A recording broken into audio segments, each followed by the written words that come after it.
하느라고 고생들 많으셨습니다. 어제 노벨 문학상을 밥 딜런이 받았는데요. 오늘 그런 좀 이렇게 쿨한 답변이 좀 나왔으면 좋겠어요. 좀 신선한 답변이 나오면 좋겠습니다. 제가 육군에 가서 질의했던 건데요. 이 병영생활 지도기록부라고 장관님도 나중에 이제 보셨죠? 예. 예. 그래서 이거 뭐 우리 육군 참모총장님께서 전면적으로 개정하시겠다 그래서 그렇게 될 거라고 믿고요. 또 저희랑도 좀 협의를 해달라고 말씀을 드렸는데 이거는 육군만의 문제는 아닙니다. 조금 양식이 다르긴 합니다만 해군, 공군,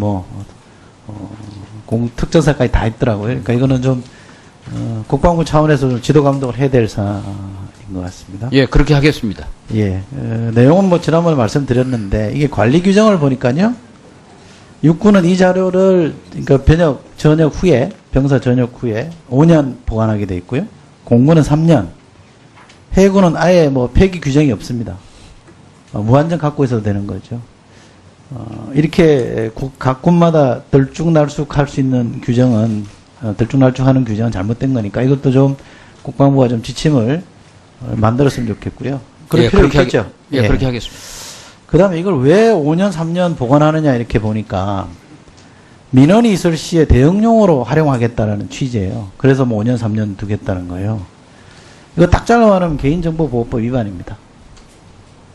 이 병사들이 입대했을 때 개인정보를 수집하는 이유는 그 병사가 군생활 잘하게 하기 위해서인 거잖아요. 민원용으로 이걸 쓰는 거는 수집 목적하고 위배되기 때문에 쓰면 안 됩니다. 그렇죠? 예, 그렇습니다. 예. 근데 이걸 지금 그 목적으로 5년, 3년 어떤 건 아예 규정도 없이 무기한으로 보관하겠다고 하니 이것도 현행법 위반이고 잘못된 거니까 이것도 좀 시정해 주세요.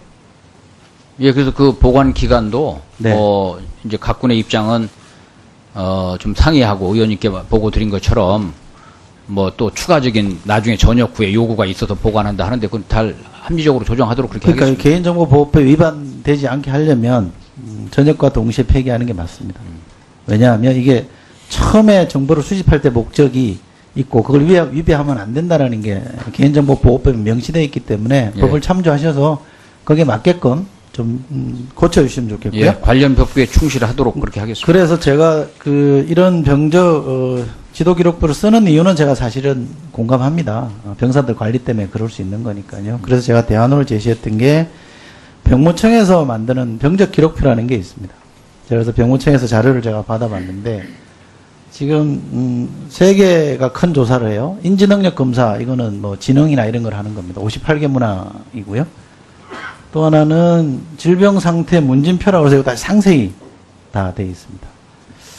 그 다음에 재밌다고 해도 중요한 게 인성검사입니다. 병무청에서 양식을 통일돼서 집행하는 203개 항목으로 되어 있습니다. 여기 보면 어지간한 거 다 들어있습니다. 그래서 병무청이 그런 걸 다 이거는 이제 임상관리사가 합니다. 임상관리사가 203개 항목에 대해서 컴퓨터로 응답을 하게 하고 그걸 보고 나서 임상관리사가 좀 정밀하게 조사를 해야 되겠다 그러면 해마다 4만 명 넘게 2차 조사를 합니다. 그래서 그 결과를 카이다에서 만든 양식대로 제목이 이렇습니다.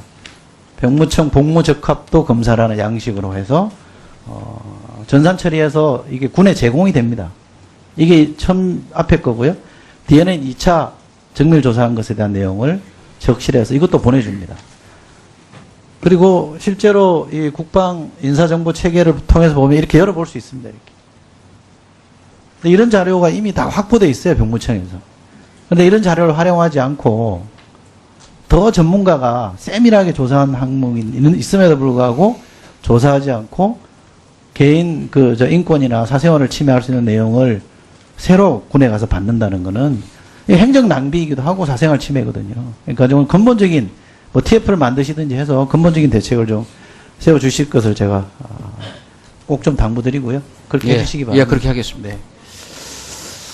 그 다음에 제가 이번 국감 때 좀 많이 관심을 갖고 있는 게 이 탄약 수출 관련된 겁니다. 상당히 좀 저로서는 문외한의 입장에서 이것저것 배워가면서 좀 집요하게 매달렸는데 결론적으로 제가 문제시하는 건 딱 2가지입니다.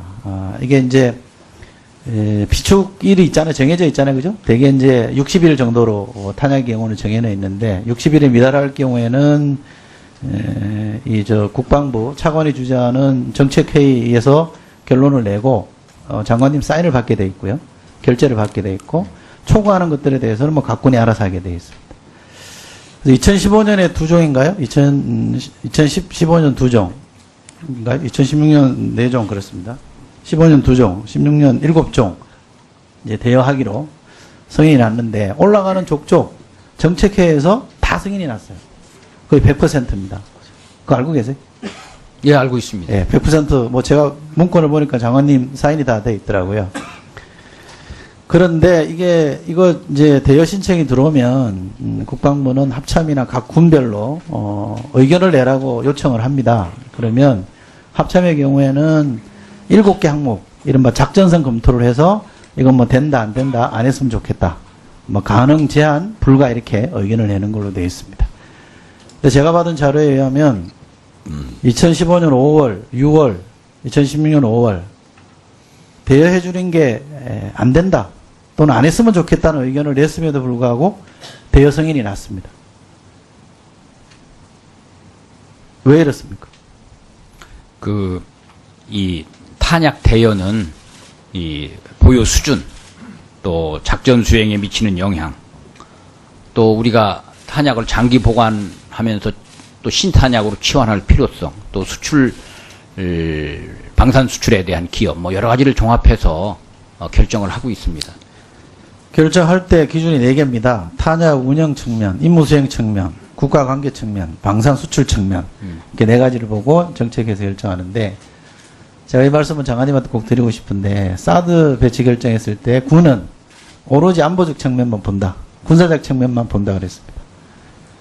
국가 관계 측면이 군사적 측면입니다. 장관님 말하고 배치됩니다. 더 중요한 탄약을 대여할 거냐 말까 할 때 왜 다른 고려를 하시고 사드의 필요성을 말씀하실 때는 오직 군사적 필요성만 봤다 이렇게 말씀하십니다. 모순이잖아요. 이것도 그러면 오로지 군사적 관점으로만 판단하는 게 맞죠. 사드에 대한 찬반을 떠나서 제가 드리는 말씀이고요.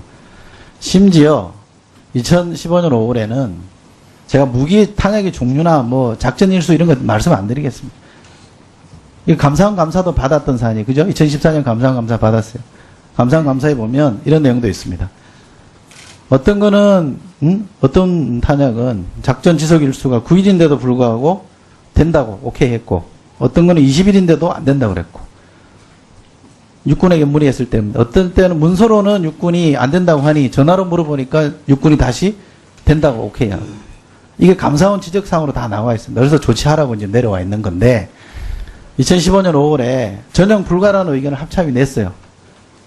그런데 뚜렷한 이유 없이 오케이 사인을 했단 말이죠. 일촉즉발의 전쟁 상황이라고 하면서 어떻게 무기를 탄약을 이렇게 빌려줄 수 있습니까? 이게 제가 첫 번째 문제고요. 여기에 어떤 경우는요. 비엘탄까지 포함시킵니다.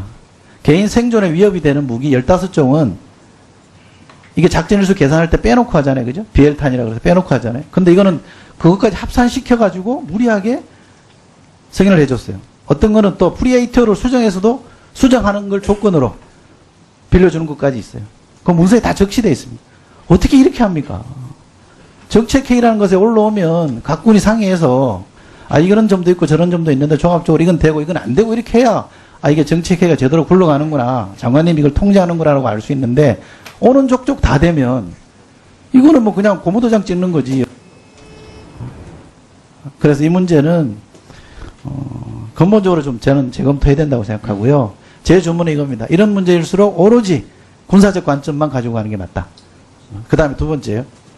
무기 빌려줄 때 대여로 받습니다. 대여로 받을 수 있게 돼 있어요. 이게 6%인가를 받고 있다가 감사원 감사에서 시중금리보다 너무 비싸지 않느냐. 수출용 탄약을 대여해 줄 때. 그러니까 2%로 낮췄어요. 2014년에. 근데 이 한 해 뒤에 느닷없이 이게 제로, 공짜로 빌려주는 걸 또 바꿨어요. 당시에 실장이라는 분이 지금은 퇴역했습니다만, 전역했습니다만, 이렇게 얘기했다. 봐주는 김에 시원하게 봐주자 이랬다. 이게 시원하게 봐줄 일입니까? 예? 실장이라는 양반이 이걸 시원하게 봐주면 될 일이에요? 국고 낭비인데? 300매덕 수출했는데, 수출용으로 빌려줬는데요. 한 푼도 못 받았어요. 수입이 제로입니다. 더 안심한 거는 군수품 관리법 시행령에는 무상으로 대여할 수 있게 개정을 했어요. 그런데 아직도 군수품 관리 훈령이라는 데는 2% 밖에 해놨어요. 이 행정을 어떻게 이렇게 합니까? 위에 대통령령이 무상으로 해한다 해놔서 밑에 훈령도 따라가야 될 거 아니에요. 이건 아직도 2%로 해요. 장관님 아세요? 기본적으로 의원님의 문제 제기가 아주 중요한 문제를 제기하셨다고 보고요. 저희들이 지금까지 해왔던 일들 다시 한번 제가 종합적으로 점검을 해서 분명한 원칙과 기준에 또 법규에 따라서 할 수 있도록 그렇게 정비해 나가겠습니다. 네, 이철희 의원님 수고하셨습니다. 다음은